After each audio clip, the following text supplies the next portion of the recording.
Oh, we're live. Yes, sir. What's up, boo? It's a great way to start.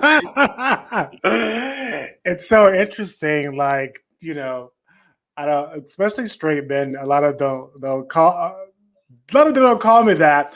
Only the ones who are really comfortable with who they are. Yes, I'm very comfortable with you. Huh?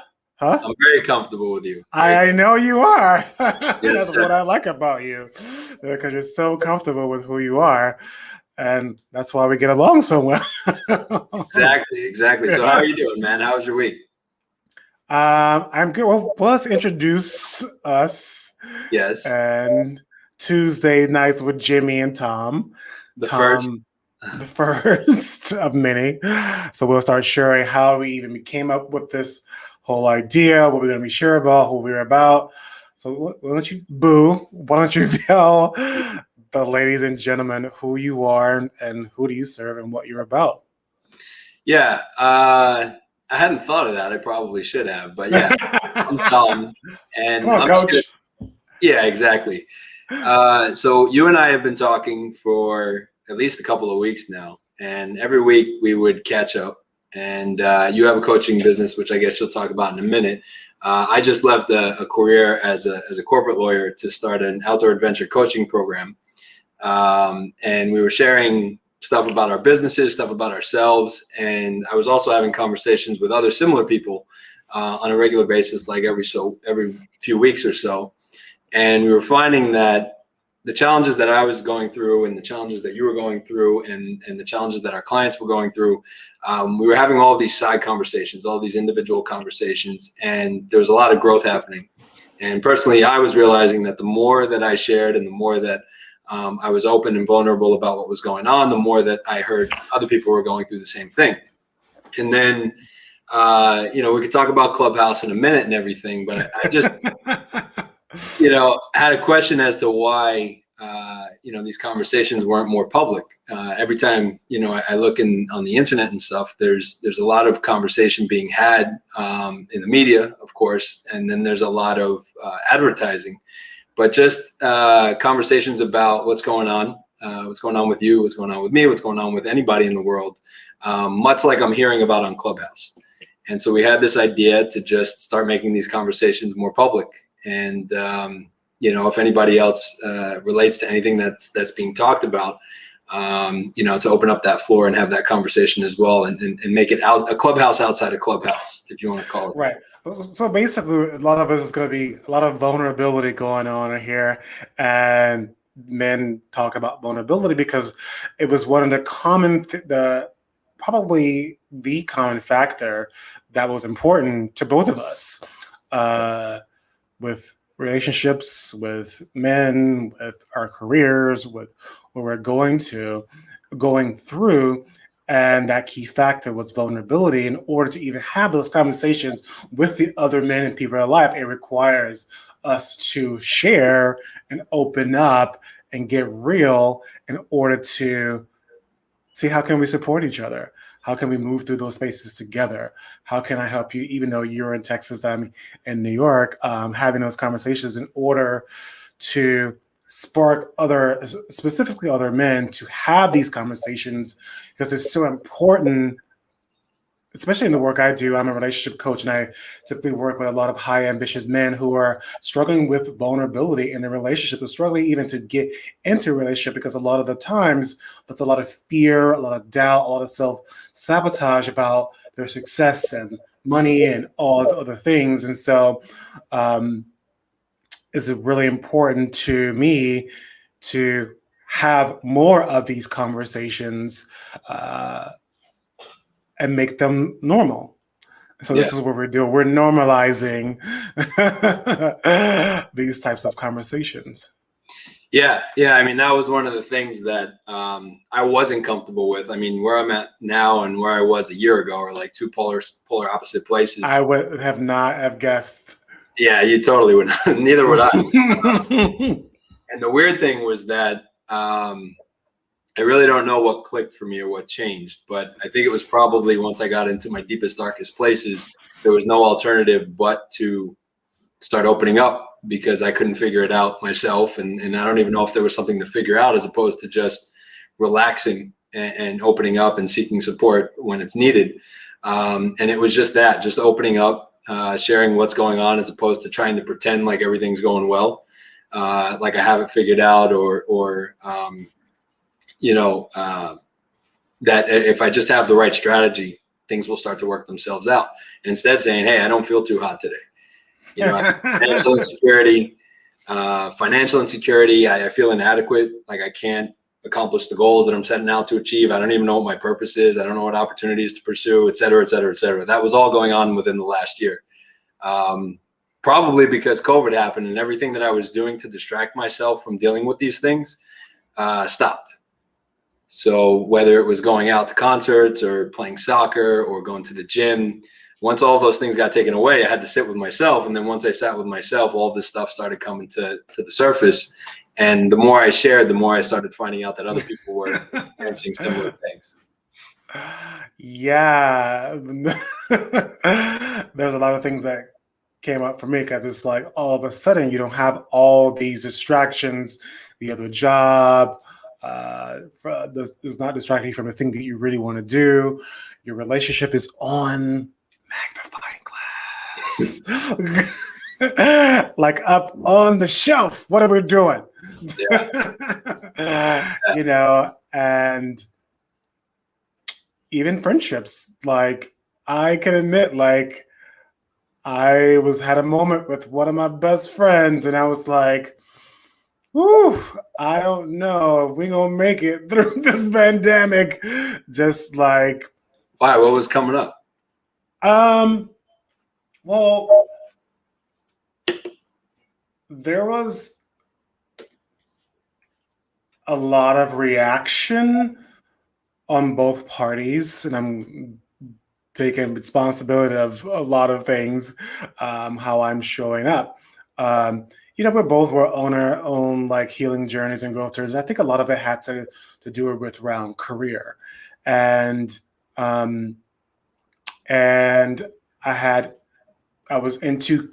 was doing seeing Maria. I was in B school at the time with Maria Folio, so I was like finally after 3 years, finally getting in B school. I was like, yes, And then I had another coach. I was like, I had a lot going on, learning about business, that stuff I didn't know, or didn't know who to turn to, because my other coach friends, they were so busy, like they can't really sit you down and tell you about business until you and something like B school. You're like, oh, I got some like back work to do. But anyway, so we had a conversation on the phone one day, and my friend's also like going through a lot of like her own healing work, and there was like a lot of comparison, like, oh, look where you are and look where I am, and blah blah blah, and so for me, I'm like, I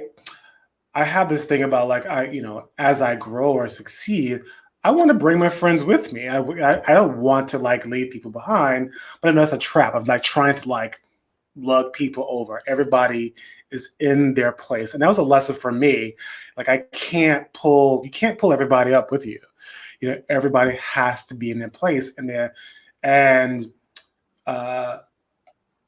when they're ready, then they can come to you, because now that you're in a different place, now you can help them. You can't help another person swim if you can't swim too. If you're still trying to learn how to swim, it's like, stay in your lane, do what you need to do, put your head down. And I had a tendency where I would cut people off. That's my old way of being. Like if I have a disruption in the friendship, I'm like, fuck this.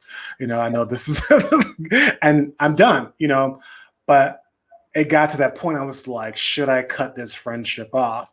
Because every time I ask this person about their career, there's like this reaction, and like we're like fighting, and I was just like, I don't feel energetically good when I am having this conversation with my friend, and that never happened before. And I was just like, why all of a sudden I don't feel good talking to the person who's been my friend for almost 12 years.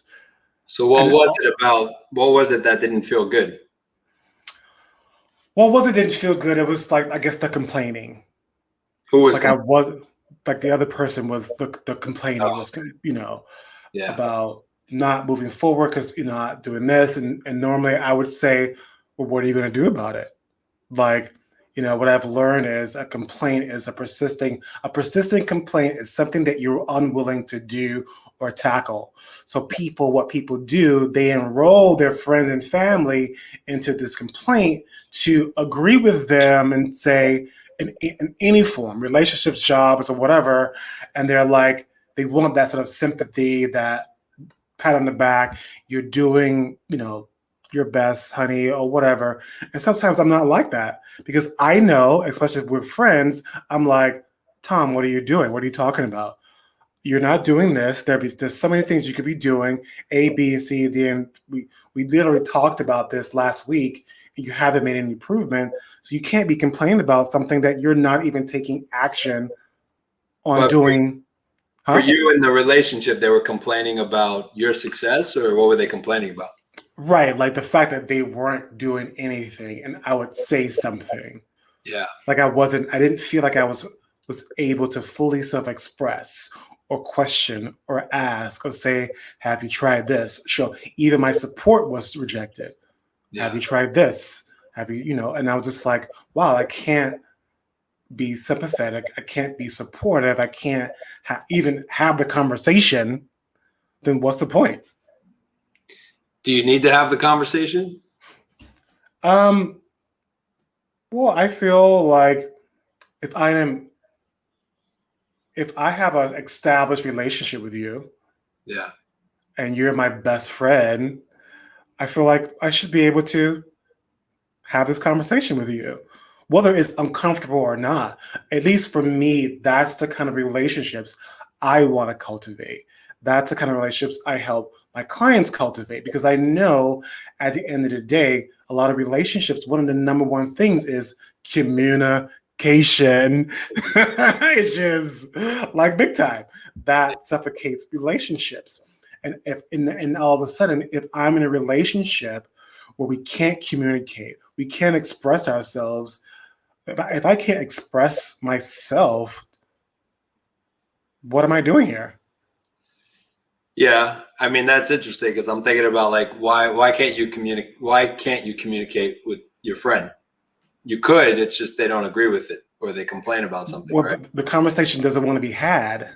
Yeah. Because it's too hard for them to hear it. Right. Yeah. And I get it. And so I have to learn, like, I had to pull back and say, well, that's my thing. Like, because of my training, how I was trained, I am trained to handle those conversations. Sometimes you need a person to move at their own speed. Exactly. Like I had, to learn how to acknowledge she is where she is and I am where I am. And that's it. And that's okay. Like I had to let that go. I had to, because otherwise I could have ruined that friendship. I could have like cut this person off, like, because that's just where they are. Yeah.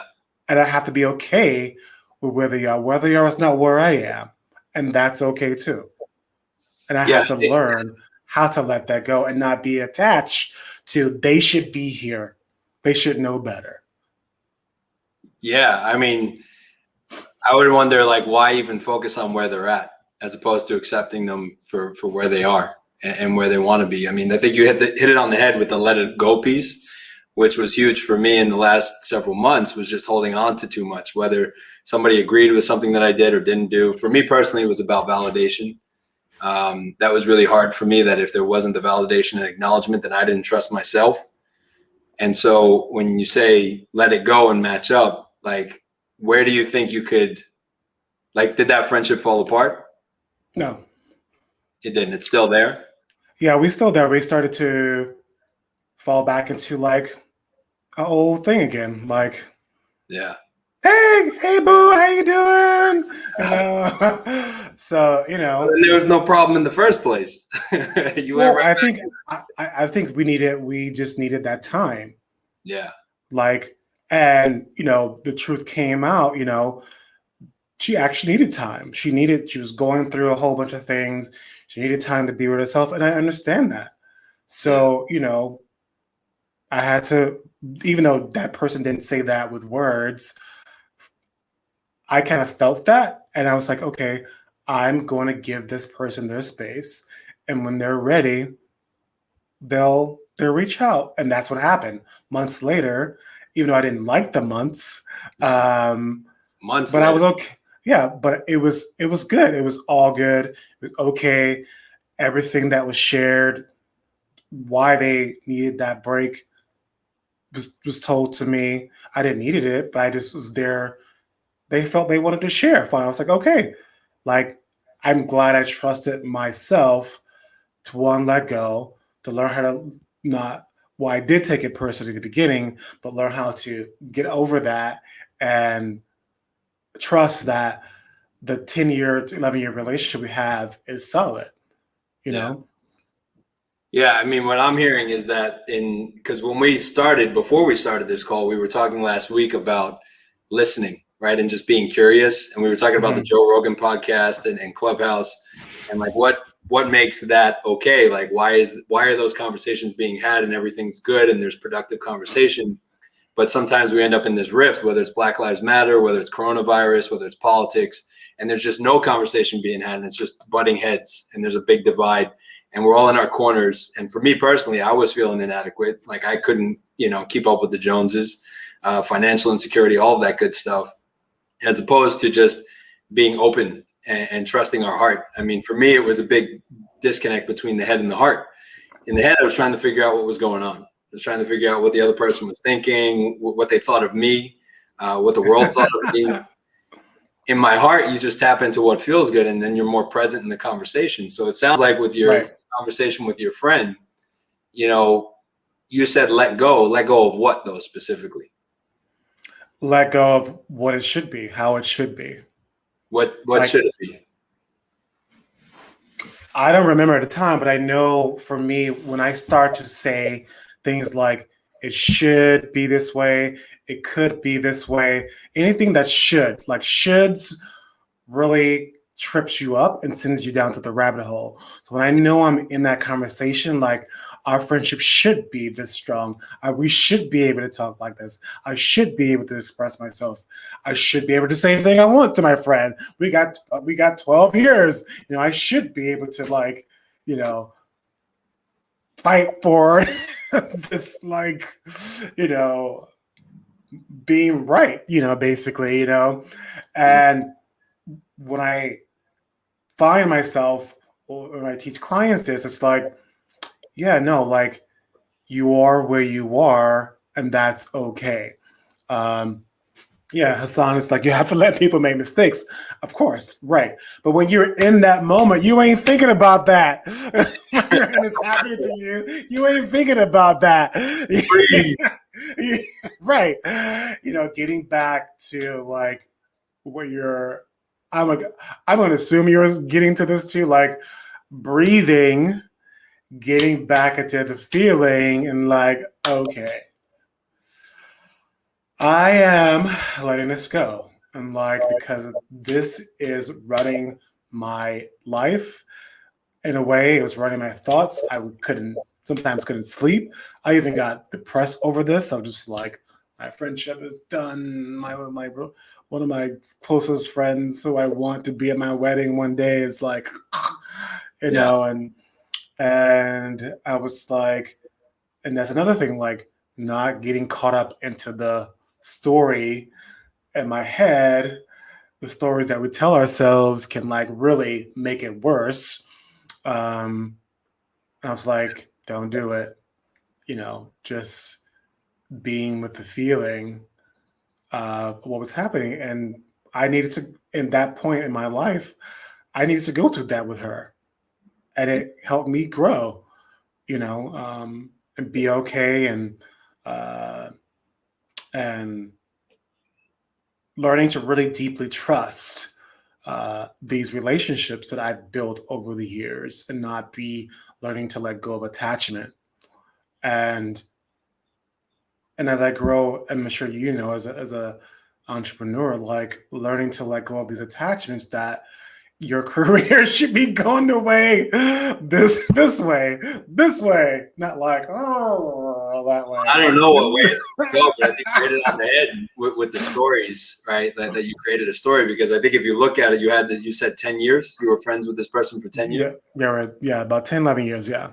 Because I like to think about how it's no coincidence that two people stay in touch for 10 years. When you think about how many different people we come across throughout the day, when you're out, even in non-COVID times, you must pass, I don't know, 10,000 people in a day. Right. It's a lot. It's a big number. Some people, they capture your attention. Some people you talk with, some people you don't. But to have one person stay in your life for 10 years, despite all the different changes and the world constantly evolving, to me says a whole lot that there's an alignment there somewhere. And maybe it's no longer aligned, but it sounds like this wasn't that. This was just, there was a story that you made up in your head about what something should or shouldn't be.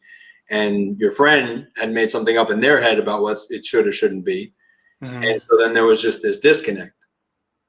Is that accurate? Yeah, it's pretty accurate. And the disconnect is, I think, where she was, she didn't know, but she couldn't articulate it. Yeah. So, how can you force somebody to articulate something they don't know how to articulate for themselves? What I'm realizing, at least through this last year, was that there was so much of me that was looking outward at another person or at a circumstance. Like the circumstances of my world depended how I felt inside. So if I had financial insecurity because I was not getting clients, then I didn't feel good inside. But then I might get a client and then I feel good. But that's not what I believe we're designed to operate that way. That based on whatever happens in your life, okay, now you feel good, now you don't feel good. You're always designed to feel good. So when you end up in a situation where you have this 10-year history, you have all this greatness in your relationship, something comes up, you both create stories and there's a misalignment. And we tend to have these mental constructs that try and keep us safe by interpreting whatever's going on in the world and saying, no, this isn't good.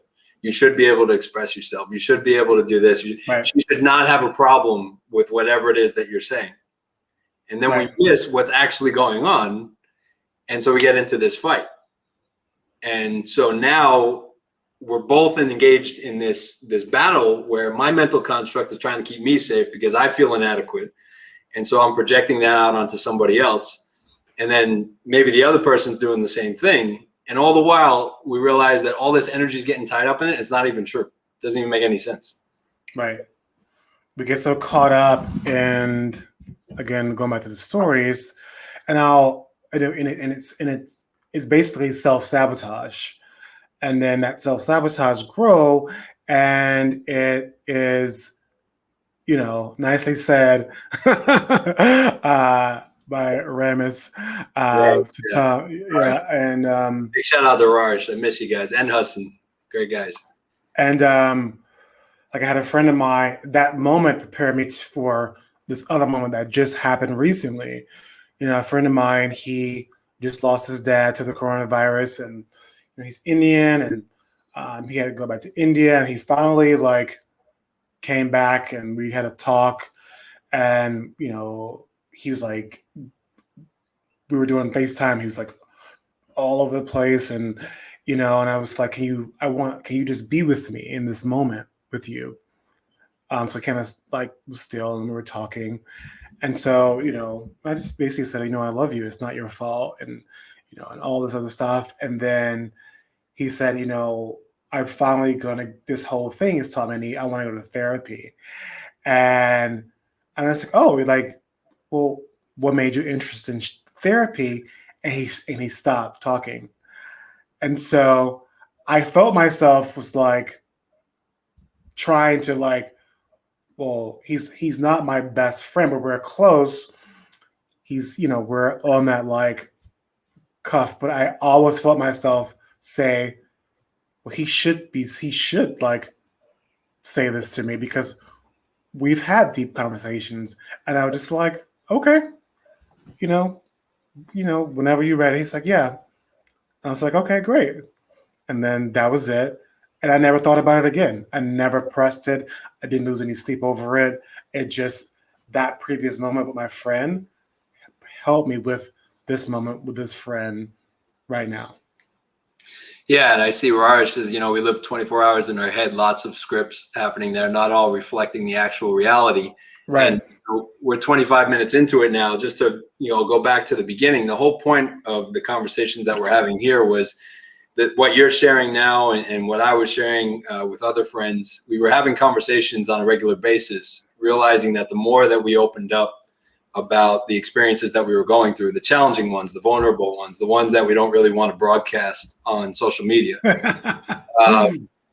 The more we were sharing those, the more value we were getting in return. And it's not that you're always sharing to get value, but I found that the more I was vulnerable about my financial insecurity, about not feeling good enough, the more that I could see what I needed to see in other people. So I would share with you, and I would share with other friends, and you would share with me, and we would bounce these ideas off of each other.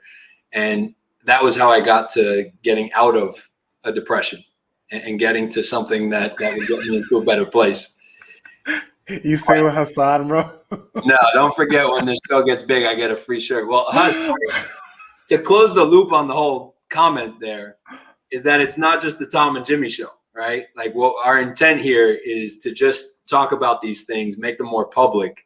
And if anybody else has something that's coming up, to comment and to get on here and have these conversations and make them more public, because our belief, what you shared with me and what I shared with you earlier, was that the more we make these conversations more normal, the easier it is to have conversations without friction.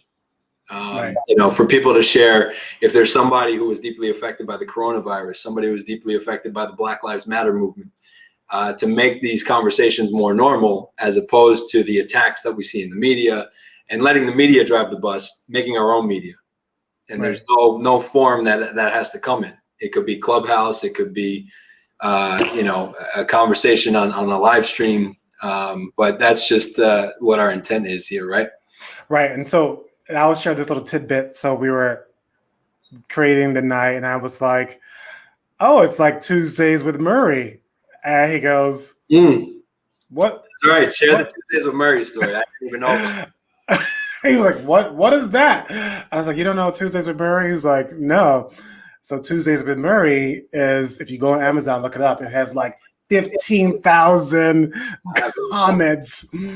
And I said, well, it's about this guy who was assigned to this older man who is dying. And so the older man was dying of cancer. And so every Tuesday he had to visit Murray, bring him his groceries, help him around the house or whatever.